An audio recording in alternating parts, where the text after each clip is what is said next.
나경원 저출산위 부위원장이 오늘 공식적인 사직 절차를 밟았습니다. 사색의 시간을 가지겠다고 했지만 당대표 출마 쪽에 더 가까워졌다는 분석이 나왔는데요. 조금 전에 제가 속보로 전했던 내용이죠. 윤석열 대통령이 오늘 바로 사의를 받아들이고 후임 인선까지 발표했습니다. 김기현, 안철수 의원의 신경전도 본격화됐는데 관련 소식을 유정아 상황실장이 정리했습니다. 윤석열 정부의 성공을 위하여 그러면 절대 화합으로 답변해 주시기 바랍니다. 윤석열 정부의 성공을 위하여 절대 화합! 네, 절대 화합을 외친 나경원 저출산위 부위원장 오늘 오전에 정식으로 사직서를 제출했습니다. 언론을 통해서 사의를 표명하겠다 소식을 알린 지 사흘 만인데요. 나 부위원장에 대해서 부적절한 처사를 하고 있다, 대단히 실망스럽다라고 했던 이 대통령실이요. 사의 표명 이후에는 윤석열 대통령의 애정이 여전히 크다라는 것으로 180도 바뀐 입장을 드러냈었죠. 나 부위원장이 사의 표명을 거둘 수 있도록 퇴로를 열어준 것 아니냐 하는 해석이 나왔었는데요.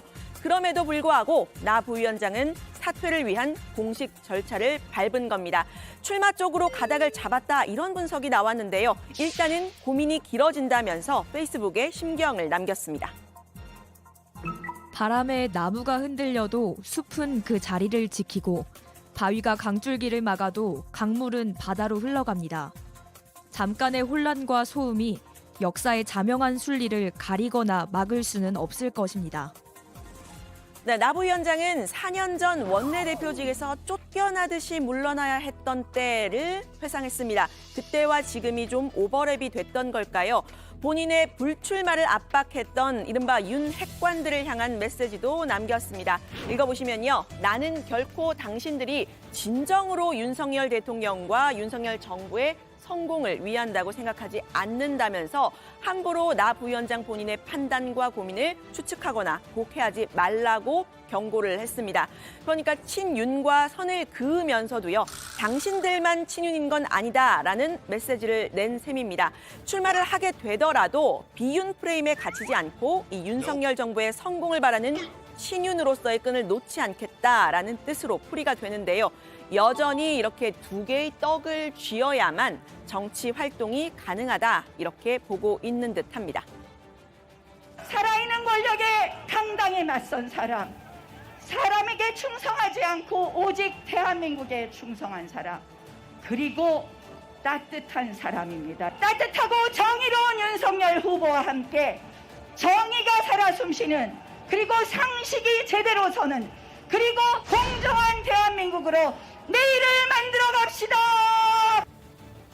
네, 나 부위원장의 사의 표명, 윤석열 대통령에게로 공을 넘긴 셈으로 해석이 됐는데요. 윤 대통령은 오늘 바로 이 나 부위원장의 사의를 받아들였습니다. 저출산위 부위원장 사의를 받아들였을 뿐 아니고요. 기후 환경대사까지 후임 인선을 바로 발표하면서 해임을 했는데요. 들은 바 없다라면서 사실상 침묵을 해왔던 이 대통령 혹은 대통령실이 공식 입장을 내놓은 겁니다. 대통령은 내일부터 6박 8일간 UAE 아랍에미리트와 이 다보스로 해외 순방을 떠나죠. 이후에는 설 연휴가 바로 이어집니다. 대통령이 이 사의를 바로 받아들이면서 나 부위원장에게 윤심은 없다, 이렇게 선을 그은 것으로 풀이가 되고 있는 상황인데, 사의 수용이냐 반려냐 이런 선택지가 있었지만 바로 이 한 가지를 고른 셈이 됐습니다. 대통령께서 이제 반려를 하고 앞으로 더 열심히 해달라 이런 메시지를 줄 수도 있고, 그렇지 않고 다보스 갔다 와서 보자 이렇게 할 수도 있고 한데, 뭐 하여튼 좀 안타깝게 보고 있습니다. 네, 사의를 받아들이면 이 당대표 출마를 승인해주는 셈이 되고, 또 사의를 받아들이지 않으면 당대표 출마를 막는 셈이다, 이런 해석이 나오는 상황에서 대통령의 고민이 있을 거다, 이런 분석이 나왔었죠. 결과적으로는 이 출마에 부정적인 의견을 사실상 피력한 셈인데요. 당무에 개입한다라는 평가는 피하기 어렵게 됐습니다. 대통령으로서 무슨 당무에 대해서 이래라 저래라 하는 것은 바람직하지 않다고 저는 보고 있고요. 네, 앞서 대통령실 관계자가 이 애정이 크다라는 말까지 했지만, 대통령이 나 부위원장의 행동에 대해서 불편해하는 건 분명해 보이죠. 3개월 만에 직을 내려놓은 나 부위원장이 자기 정치를 하고 있다라는 건데요. 여권에서는 나 부위원장이 지금이라도 당권 도전 포기해야 한다고 압박했습니다. 대통령 입장에서는 예. 디딤돌로 해서 당대표를 나가니까 자기 정치에 이게 이용하려고 한 것처럼 받아들일 수가 있거든요. 제 생각에는 그 나경원 전 의원이 처음에 본인이 이걸 받았기 때문에요. 이제는 그 당대표로 나가는 건 저는 적절하지 않은 것 같습니다. 네, 야권에서는 이준석 전 대표와 유승민 전 의원에 이어서 나경원 부위원장까지 마음에 들지 않는 사람을 밀어내고 있다고 윤석열 대통령을 비판했습니다. 이준석 전 대표도 비판에 가세한 듯한데요. 누군가를 막아보려고 만든 결선 투표, 이제 또 누군가를 막기 위해서는 결선 투표를 안 해야 할 텐데요 라고 페이스북 메시지를 낸 겁니다. 나 부위원장의 출마에 부정적인 이 대통령실을 겨냥한 것으로 풀이가 되는데요. 또 야권에서는 나 부위원장이 본인의 정치 생명을 위해서는 그래도 출마를 해야 할 것 같은데 출마를 아마도 못할 것 같다 이런 말을 했습니다. 대통령이 못 나가게 한다고 못 나가는 사람이 다음에 무슨 대통령 서울시장을 나와요? 그러니까 저는 굉장히 나경원 의원이 여성 정치인으로 훌륭하게 성장했는데 참 기로에 섰다. 지금은 단호한 모습을 보여라. 저는 못 나오리라고 봐요. 네, 전당대회 출사표를 던진 다른 후보들 소식도 짚어봅니다. 윤심 경쟁이 한창이죠. 윤심의 선두를 잡았다고 본 김기현 의원은 윤 대통령을 대놓고 패러디하고 있죠. 당신을 향한 나의 사랑은 무조건이야.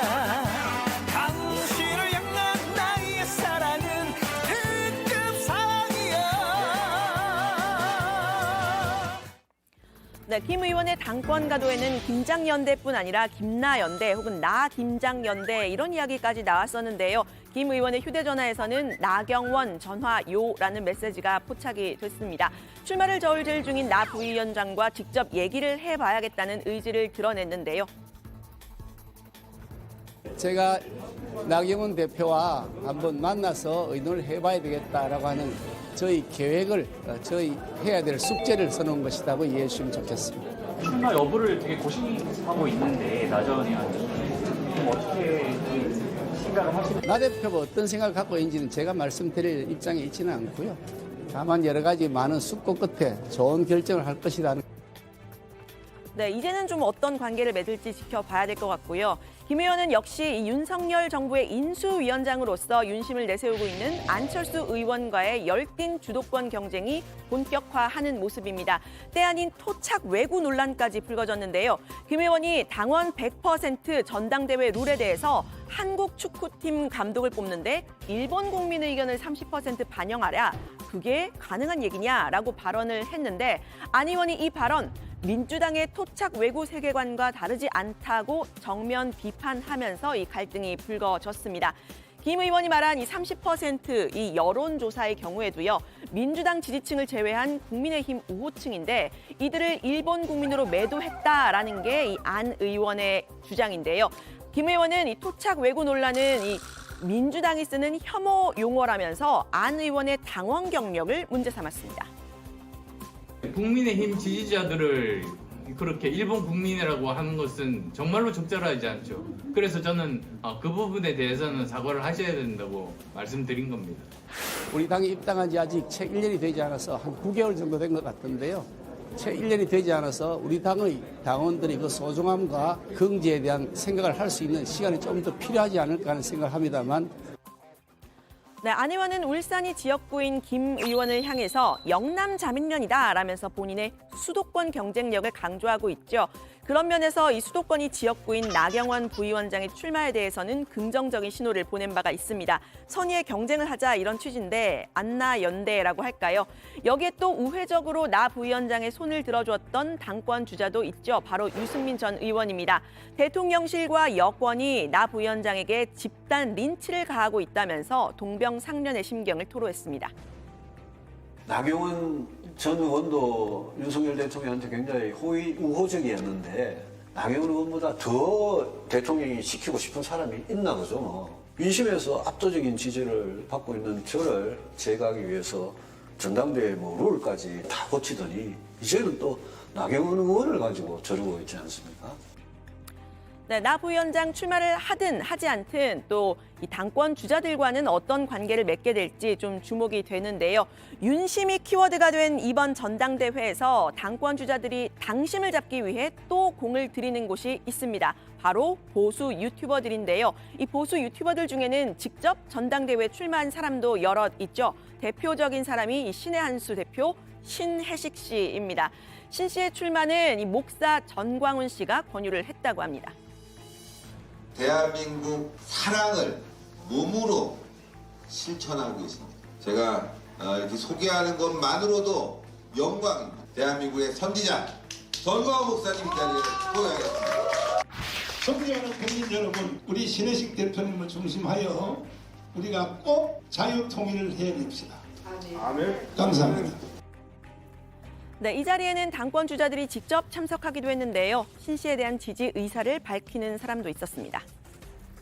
저는 여기 앉으면서 이렇게 벽을 쭉 둘러보는 순간 제 마음속에 아주 벅찬 감동이 밀려옵니다. 대한민국 보수의 뿌리, 그 정통성을 회복하자. 많은 분들이 힘이 크게 보탬이 됐지만 역시 신혜식 대표님이 그중에서 였답니다. 저는 그렇게 생각합니다. 감사합니다. 신의 한수가 아니라 신의 만수다. 감사합니다. 초창기 처음 우리 박근혜 대통령 모실 때부터 일편단심으로 저하고 함께한 동지입니다. 세 가지 일을 다 갖춘 우리 정치의 최고 기대주가 신혜식 대표입니다. 건강하시죠? 외부에서 들어오신 분들이 우리 당의 잘못된 DNA를 반드시 깨주십시오. 소위 말해서 배신의 DNA, 탄핵의 DNA. 네, 이런 당의 흐름이요. 비윤계로 꼽히는 유승민 전 의원은 강하게 비판을 했습니다. 국민의힘이 과거로 퇴행하고 있다고 했습니다. 뭐 속된 말로 꼴보수 정당이 되려고 하는 거예요. 무슨 뭐 건의사랑 카페 회장하던 사람이 대표 출마를 하고 또 극우 태극기 유튜버 하시던 그런 사람들이 여기 최고위원회 출마. 우리 정당 역사상에 그런 게 언제 있었습니까? 네, 윤석열 대통령이 나경원 부위원장의 사의를 전격적으로 수용을 하면서 역시 전대 출렁일 것으로 보이는데요. 나 부위원장이 당대표에 출마를 할지 말지 다시 공을 나 부위원장에게 넘긴 셈이 됐습니다. 나 부위원장의 장구가 길어질 것으로 보입니다. 오늘 발제는 이렇게 정리합니다. 나경원 부위원장 사직서 공식 제출, 윤석열 대통령 반나절 만에 사의 수용, 후임 인선까지.